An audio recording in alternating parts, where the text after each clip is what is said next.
So hello guys, this is me Ankita and welcome to my channel AC Edu Hub। So आज के इस video में हम करने वाले हैं chapter 4 of class 12 history, that is a history of Buddhism. तो ये जो चैप्टर था इसका नाम पहले था थिंकर्स, बिलीव्स एंड बिल्डिंग्स, जिसके बाद इस चैप्टर का नेम चेंज हुआ है according to your new syllabus. But हम इस चैप्टर को जो है ओल्ड सिलेबस या फिर ओल्ड टॉपिक जो ओल्ड बुक्स थे आपके उसी में से कवर करने वाले हैं, बिकॉज अभी तक कोई न्यू बुक इशू नहीं हुआ है एंड टॉपिक ऑलमोस्ट सेम है। तो अगर कोई फर्दर चेंजेस आते हैं तो मैं आपको नोटिफाई कर दूंगी। तो तब तक हम पढ़ते हैं इस चैप्टर को एंड शुरू करते हैं हमारा वीडियो। तो ये जो चैप्टर है गाइस, देखो, अ हिस्ट्री ऑफ बुद्धिज़्म, इसका लिंक आपको कहीं ना कहीं मिलेगा चैप्टर 2 से। अगर आपने चैप्टर 2 नहीं देखा है मेरा तो आप जाके देख सकते हैं। तो उसमें मैंने आपको क्या बताया था, that is after Harappan civilization, after the end of Harappan civilization क्या स्टार्ट हुआ, वैदिक काल। ठीक है, वैदिक काल के बाद उत्तर वैदिक काल आया। उत्तर वैदिक काल में बहुत सारे गलत प्रैक्टिसेस होते थे जिसकी वजह से लोग क्या करने लग गए थे, एक रिलीजियस से दूसरे रिलीजन में जाने लग गए थे। एंड वो जो टाइम था अगर याद करें तो होता 6th सेंचुरी BC। ठीक है, एंड 6th सेंचुरी BC के टाइम वो हम लैंडमार्क कहते हैं, बिकॉज उस टाइम में new religions, new cities, new urban centres, kingdoms grow हो रहे थे। ठीक है, न्यू रिलीजियंस भी ग्रो हो रहे थे। उस टाइम पे बुद्धिज़्म, जैनिज़्म जैसे जो रिलीजियंस थे वो ग्रो हुए थे। एंड लोग क्या कर रहे थे, उस टाइम पे एक रिलीजन को छोड़कर उन रिलीजन्स में जा रहे थे, बिकॉज वो बहुत ईजी थे उनको प्रैक्टिस करना।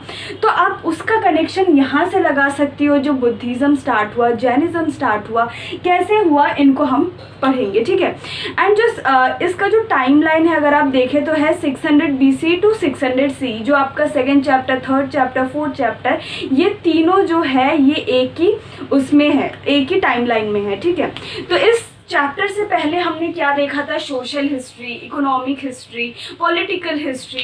अब ये थोड़ा सा हटके है ये चैप्टर, बिकॉज इस चैप्टर में हम पर्टिकुलरली एक रिलीजन के बारे में पढ़ने वाले हैं। वो रिलीजन कैसे ग्रो हुआ, उसके क्या सिंबल्स थे, उसके बारे में हमें पता कैसे चला, उन चीज़ों के बारे में हम पढ़ने वाले हैं। तो बेसिकली यहाँ पे हम बुद्धिज़्म, जैनिज़्म पढ़ने वाले हैं। ठीक है, तो न्यू सिलेबस के अकॉर्डिंग जो है ये सांची स्तूपा लिखा हुआ है, तो मेन फोकस आई थिंक इसमें बुद्धिज़्म होगा। जैनिज़्म को ये हटा भी सकते हैं, बट देखते हैं कि क्या न्यू चेंजेस आते हैं। बट आप सारा जो है, जो पुराने सिलेबस में जो था वो मैं सारा इसमें कवर कराऊंगी। ओके, तो अगर हम बुद्धिज़्म की बात करें तो बुद्धिज़्म का one of the main symbol या फिर हम कह सकते हैं one of the main most important source of Buddhism is stupa. And जब स्तूपा की बात आए तो मोस्ट इम्पॉर्टेंट स्तूपा कहाँ पे है, दैट इज मोस्ट फेमस हम कह सकते हैं, दैट इज सांची। ठीक है, ये नहीं कि सांची के अलावा स्तूप कहीं नहीं है, बट सांची के अलावा काफ़ी सारे स्तूप है। बट सांची के स्तूप के पीछे जो है एक स्टोरी है, बहुत अच्छी एक स्टोरी है। दो रानियों की, दो जो रूलर्स थे उनकी वजह से कैसे ये जो सांची ऑफ स्तूपा जो अभी आप देख सकते हो वो कैसे अभी तक प्रिजर्व है। ठीक है, जो अमरावती का जो स्तूपा था अभी तक वो प्रिजर्व नहीं हो पाया, बट ये जो स्तूप है इसके पीछे एक बहुत अच्छी स्टोरी है, तो उससे ये चैप्टर स्टार्ट होता है। अब अगर हम बात करें सांची स्तूपा के बारे में, तो सांची में तो रूलर्स थे, दैट इज सुल्तान जहां बेगम एंड शाहजहां बेगम। ठीक है, उनकी बदौलत ये जो सांची स्तूपा है जो अभी जिस कंडीशन में आया है उस कंडीशन में आप देख पा रहे हो बिकॉज ऑफ देम। तो एक्चुअली क्या था, सांची की जो स्तूप थे उसकी एक ईस्टर्न गेटवे जो है वो गिर गया था एंड वो बहुत सुंदर था। एंड अगर आप जाके देखो भी तो अभी बहुत सुंदर स्कल्पचर्स वगैरह उसमें आर्ट वगैरह बनी हुई है, तो बहुत सुंदर एक हम कह सकते हैं गेटवे था, पिलर था। एंड उसके पीछे जो है, जो फ्रेंचमैन है, जो इंग्लिशमैन है, जो रोड कंस्ट्रक्टर या फिर रेलवे कंस्ट्रक्शन, ये जो लोग थे ना, इनकी नज़रें बनी हुई थी उसको ले जाने के लिए। वो क्या चाहते थे, वो अपने देश में ले जाए, अपने कंट्री में ले जाए और उसको अपने म्यूजियम में रखे, बिकॉज वो इतना ब्यूटीफुल है। बट एंड इसके बारे में इन्होंने उन रानियों से भी बात की, जो सुल्तान बेगम एंड शाहजहां बेगम थे, उनसे बात किया कि हमें इसको लेके जाना है, आप परमिशन दो।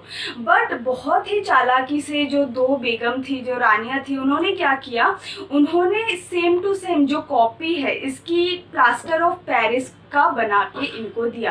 मीन्स जो ईस्टर्न गेटवे है वो ओरिजिनल तो अपने पास रख लिया, but same to same copy, बल्कि उससे भी ज़्यादा ब्यूटीफुल एक दूसरा जो डुप्लीकेट ईस्टर्न गेटवे है उसको बना के उनको दिया। एंड वो उससे बहुत इम्प्रेस हो गए, एंड बिकॉज वो उससे भी ज़्यादा ब्यूटीफुल लग रहे थे एंड अच्छा लग रहा था, तो वो क्या किया, उनको ही लेके चले गए। एंड दैट इज़ वाई जो अभी जो ओरिजिनल पीस है हमारे पास है, ठीक है। तो ये एक बहुत अच्छी स्टोरी थी उनकी, जो करेक्ट डिसीजन की वजह से ये हो पाया। उसके बाद जो है स्तूपा के साइड में जो भी कंस्ट्रक्शन का काम है दोबारा कराया गया, एंड उसमें भी फंडिंग उन्होंने किया।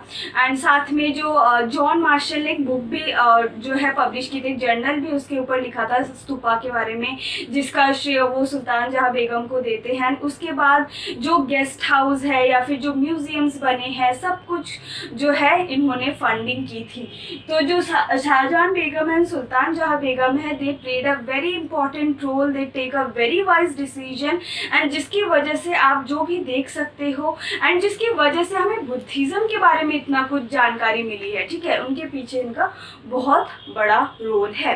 एंड जब ये सांची स्तूपा हमें मिला, या फिर जब सांची स्तूपा से जब सोर्सेज ढूंढे गए, तो काफ़ी कुछ हमें पता चला अबाउट बुद्धिज़्म, ठीक है। एंड ये बुद्धिज़्म का एक मतलब ये जो है स्तूपा के बारे में एक शॉर्ट स्टोरी थी। बट अब हम देखते हैं कि जो बुद्धिज़्म आया ये कैसे आया। तो हम थोड़े बैकग्राउंड में चलते हैं कि क्या हुआ था, कैसे ये सब चीज़ें आई एंड कैसे स्प्रेड हुए, ठीक है। तो अब बुद्धिज़्म के बारे में बात करें तो पहले हमें कुछ इम्पोर्टेंट चीज़ें जो है, that is mid first millennium BC से कुछ थिंकर्स की इमर्जेंस हो रही थी। कुछ थिंकर्स जैसे हम देख लेते हैं, यहाँ पे लिखा हुआ है, जैसे ज़ारोस्ट्रा, कॉन्गजी, सोक्रेट्स, प्लेटो, एरिस्टोटल ग्रीस में, कॉन्गजी इन चाइना, ठीक है, एंड ज़ारोस्ट्रा इन ईरान। उसके बाद Mahavir, Gautam Buddha among them in India, ठीक है। तो इन सब के राइज हो रहे थे, इमर्जेंस हो रहे थे, ये काफ़ी ये थिंकर्स थे, ठीक है।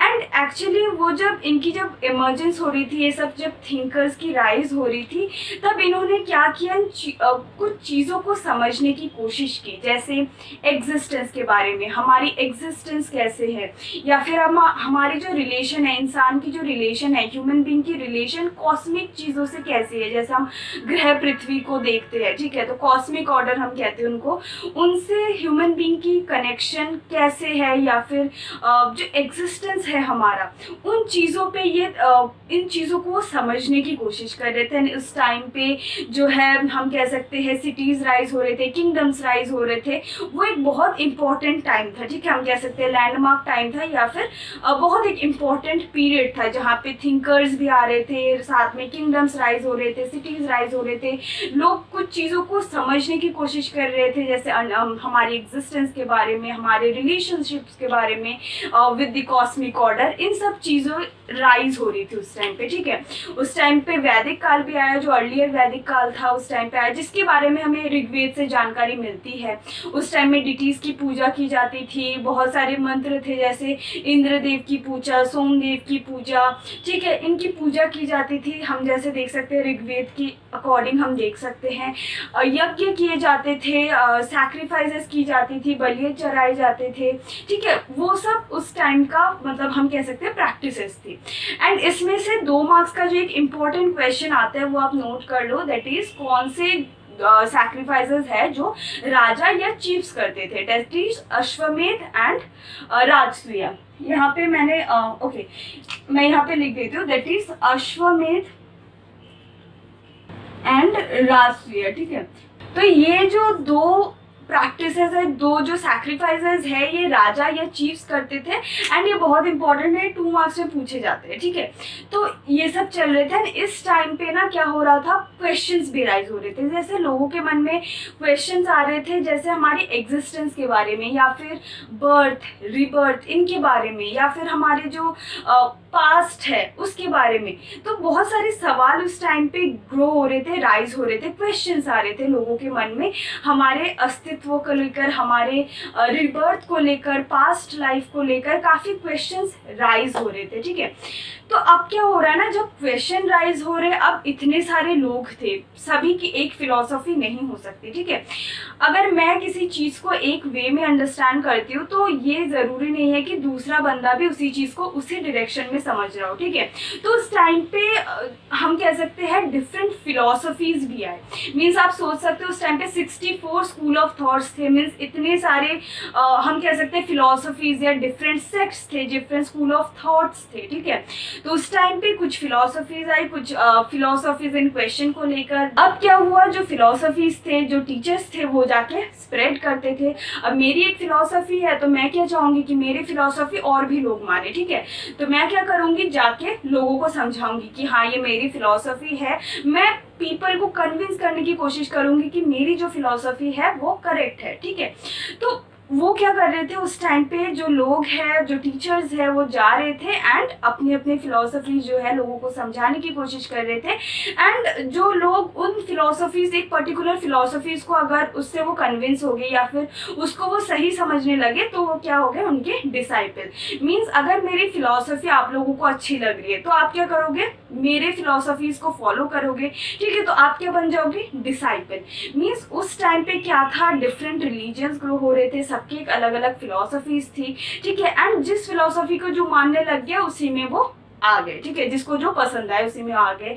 डिस्कशंस चलती थी, जैसे कुटग्रहशाला थे, खाट टाइप का बना के, झोपड़ी टाइप के, उसमें वो डिस्कशंस भी करते थे। फिर बुद्धिज्म एंड जैनिज्म जो है, वैदिक पीरियड पे उन्होंने क्वेश्चंस उठाए थे। ठीक है, एग्जिस्टेंस पे क्वेश्चन उन्होंने रेज किया था। तो उस टाइम पे बेसिकली जो है, आप अगर इन चीज़ों को समझे तो कहाँ से आ रहा है, बेसिकली दी थिंकर्स ग्रो हो रहे हैं। लोग जब अंडरस्टैंड करना चाह रहे हैं कुछ चीज़ों को, तब कुछ फिलॉसफीज ग्रो हो रही है। लोग को कुछ समझना है, जैसे एग्जिस्टेंस है, हमारी बर्थ रिबर्थ से रिलेटेड जो भी क्वेश्चंस है, उनको समझने के लिए कुछ फिलॉसफीज आई। एंड जिन्होंने उन फिलॉसफीज को माना वो उन पर्टिकुलर उसके डिसाइपल बन गए। तो ऐसे जो है स्प्रेड हुआ। ठीक है, तो हम इसमें स्पेशली बुद्धिज्म एंड जैनिज्म के बारे में पढ़ेंगे। तो हम पहले थोड़ा देखेंगे जैनिज्म के बारे में। एंड जैनिज्म की जो टीचर्स होते हैं, मीन्स जो मतलब जो लोगों को गाइड करते हैं, बेसिकली एज अ टीचर हम कह सकते हैं। तो जो जैनिज्म के टीचर होते हैं उनको क्या कहा जाता है, तीर्थंकर। एंड महावीर हम जैसे, महावीर एक बहुत इंपॉर्टेंट सिंबल है फॉर जैनिज्म। तो ये जो है 24th तीर्थंकर है, 24 तीर्थंकर। तो ये 2 मार्क्स में पूछा जाता है दैट व्हाट इज तीर्थंकर एंड महावीर कितने उसके तीर्थंकर है। तो 24th तीर्थंकर है। इनका जो ओरिजिनल नेम है वो है वर्धमान, तो बाद में इनका नेम क्या पढ़ा, दैट इज महावीर। एंड ये 24th तीर्थंकर है। तीर्थंकर सब बेसिकली कह सकते हो जो टीचर्स होते हैं, जो गाइड करते हैं लोगों को इस एग्जिस्टेंस की दुनिया को पार करने में, एग्जिस्टेंस की इस रिवर को पार करने में, मोक्ष दिलाने में, या फिर लोगों को उनकी फिलॉसफी समझाने में। तो उनको क्या कहा जाता है, तीर्थंकर। ठीक है, अब ये जैनिज्म जो है, इनके कुछ स्पेशल मीन्स इनके कुछ आइडियोलॉजीज है, कुछ फिलॉसफीज है, कुछ थिंकिंग्स है, वो जानना बहुत इंपॉर्टेंट है। ठीक है, तो मैसेजेस क्या है महावीर का, या फिर हम कह सकते हैं जैनिज्म की कुछ स्पेशल फिलॉसफीज है, वो किन चीज़ों पे बिलीव करते हैं। दैट इज फर्स्ट है, वर्ल्ड इज एनिमेटेड। एनिमेटेड का मतलब क्या होता है, दैट इज लिविंग। सब कुछ लिविंग है, चाहे वो एक स्टोन हो, चाहे वो कोई भी नॉन लिविंग हो, बट उसमें फिर भी कोई लिविंग थिंग्स है, मीन्स वो एनिमेटेड है। तो देखो, फर्स्ट वो क्या मानते थे कि हर चीज, जो भी चीज़ है, सारे एनिमेटेड है, मीन्स सब कुछ में एक जान, एक लाइफ है। ठीक है, एंड ड्यू टू दैट इनका जो सेकंड मैसेज है वो ये है कि non injury to living beings. इसलिए वो ऐसा फिलॉसफी रखते हैं कि किसी को भी हमें हार्म नहीं करना चाहिए। ठीक है, बिकॉज वो मानते हैं सबके अंदर एक जान है, इसलिए हमें किसी को भी, चाहे वो कोई भी छोटी मोटी चीज़ की क्यों ना हो, हमें हार्म नहीं करना चाहिए। थर्ड है साइकिल ऑफ, थर्ड है अहिंसा। ठीक है, अहिंसा, नॉन वायलेंस, इनकी बात को भी वो फॉलो करते थे।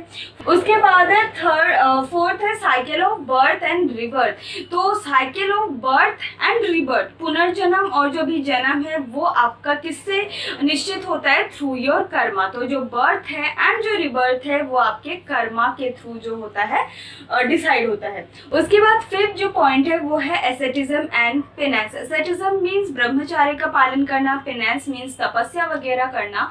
तो इनका ये मानना था asceticism and penance is the only way through to take salvation, means salvation प्राप्त करने के लिए, मोक्ष प्राप्त करने के लिए एंड इस कर्मा के साइकिल से निकलने के लिए हमें ब्रह्मचार्य का पालन करना चाहिए, हमें तपस्या करनी चाहिए, ठीक है, हमें सब कुछ रिनाउंस कर देनी चाहिए, ठीक है, हमें जो वर्ल्डली लाइफ है उससे निकल जाना चाहिए। उसके बाद है लास्ट जो इनका जो मेन फिलॉसफी है उसमें से है to abstain from killing, stealing, lying means मारना, किसी को झूठ बोलना या फिर चोरी करना, इन सब से वो दूर रहेंगे, इन सबको वो छोड़ेंगे, ठीक है, एब्सटेन करेंगे।